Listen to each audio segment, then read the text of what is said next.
Биздин ата-бабалардын өзгөчөлүгүн карасаңыздар, эти адал болсо дагы адатта жеген эмес, жебей келген бир жаныбарлар бар экен. Ошолордун ичинен кайсы?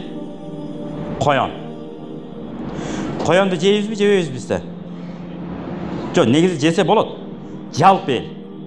Кудаларыңызга, уяттуу меймандарыңызга коён союп, мени коён менен курдак кылып, шашлык жасап, анан узатты деген уктуңуздар беле? Жок. Жок мындай бизде. Адал болгондугуна карабастан. Эмне үчүн? Пайгамбар Мухаммад алейхиссалам өзү да коён этин жебептир. Эмне үчүн? Адамдын табиятына окшош болгондуктан бир жери дептир. Кайсы?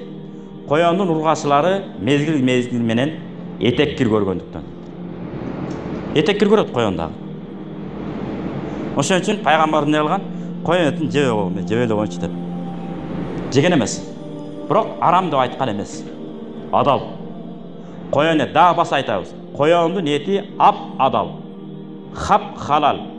Кимдир бирөөлөр айтканда хап халал. Кээ бири яалайт го. Ассаламу алейкум деп. Ва алейкум салям деп тигинсе яалап жооп жөн эле ассаламу алейкум эле деш керек. Элдин кыжырын кайнатпай эле. Ва алейкум ассалам деп коюңуз болду да. Яалабай элечи.